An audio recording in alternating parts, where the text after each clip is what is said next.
여러분 안녕하십니까? 대한재활의학회에서 제작하고 있는 재활의학TV 진행하는 고현준입니다. 반갑습니다. 안녕하십니까? 대한재활학회 홍보위원장을 맡고 있는 세바란스병원 김용욱입니다.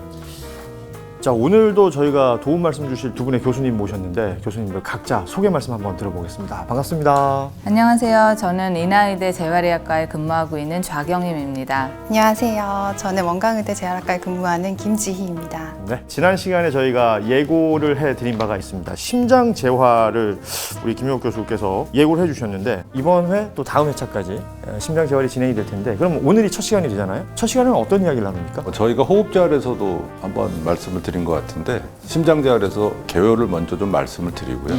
다음 주에 심장재활의 세부적인 내용을 말씀드리려고 하고 있습니다. 이 첫 질문은 이게 맞을 것 같아요. 그러니까 심장 재활 이게 사실은 저도 처음 들어보는 표현이었거든요. 또 운동 중 근육이나 관절을 다치는 부상을 당하면 그 이후에 수술하고 바로 복귀하는 게 아니라 재활 치료하고 복귀하듯이 그렇죠. 네, 심장에도 손상이 생기면 그걸 치료하고 나서 심장 근육이나 혈관을 다시 튼튼하게 만드는 심장 재활에도 재활 치료가 필요하게 되겠습니다.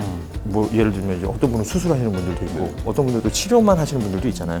그 모든 게 다 포함이 되는 건가요? 네, 그렇죠. 그 심혈관 질환의 위험 인자가 있으시다거나 아니면 이미 심혈관 질환을 갖고 계신 분들은 심장 재활에 다 대상이 되는데요.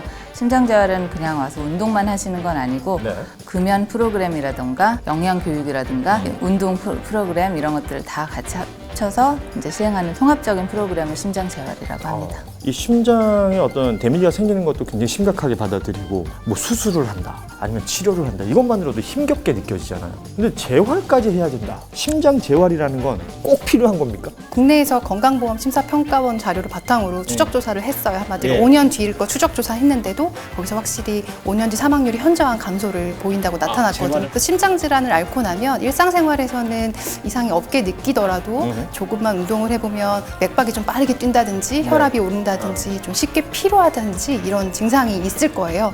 이렇게 되면 불안하니까 운동을 잘 못하게 되고 보통 환자들이 그냥 걷기만 가볍게 했어요. 이 정도로 표현을 하거든요.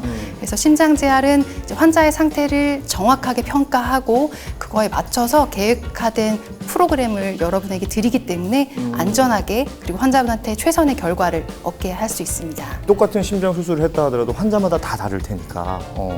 보통 한번 혈관이 막히신 분들은 그 스텐트를 넣고 나면 그게 그걸로 끝이라고 생각하시는 경우들이 있으신데요. 네. 그렇지 않고 그런 분들은 이미 혈관이 한번 문제가 있었다. 이 얘기는 다음에 또 재발할 확률이 굉장히 높으신 분들이십니다. 그래서 심장 재활을 하신 분들이랑 그렇게 같은 스텐트를 넣더라도 안 하신 분들이랑 이제 추적 조사를 해보면 심장 재활을 하신 분들이 사망률이 45% 정도 더 낮아졌다고 하고요.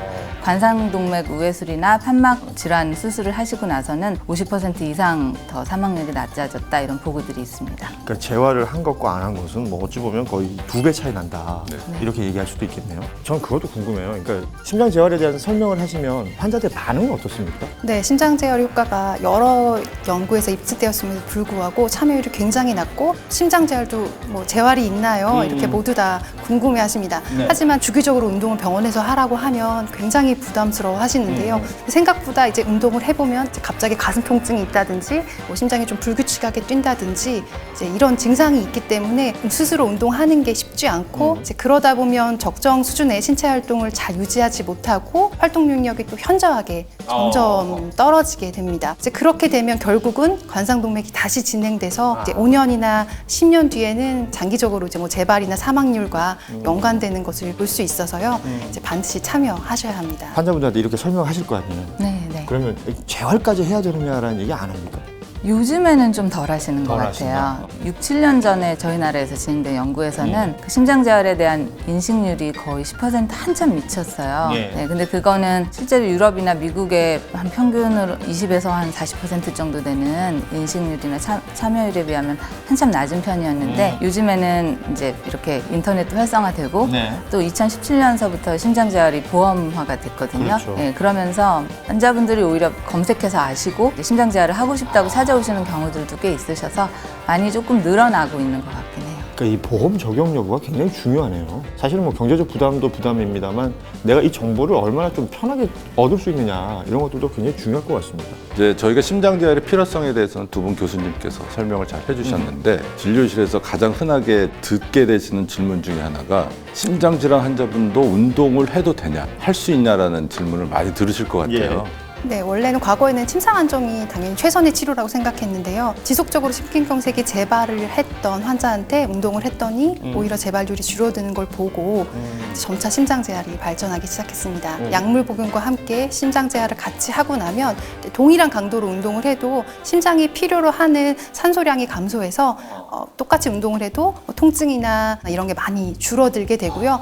또 환자들이 심장이 안 좋은데 운동하면 위험하지 않냐고 걱정하는데 저희가 환자 평가를 정확히 시행하고 그거에 알맞은 처방을 하기 때문에 이제 국내에서 심장재활을 했을 때 문제가 생긴 사례는 보고된 적이 없고요. 그렇다 하더라도 저희가 심장재활을 할 때는 심폐소생술이 가능한 인력과 장비를 모두 갖추고 안전하게 하기 때문에 네. 불안해하실 필요는 없습니다. 궁금한 건 또 있는 거예요. 우리가 지금 다 이제 통합해서 심장이라고 얘기하지만 어떤 분은 스텐트 시술을 하시고 어떤 분은 뭐 판막, 네. 어떤 분은 관상동맥 관련해서 뭐 이렇게 수술을 하시는 분들도 있더라고요. 그럼 이런 분들 케이스가 다르면 뭐 심장 재활의 어떤 형태나 아니면 심장 재활 여부 자체가 달라지는지 이런 것도 궁금해지더라고요.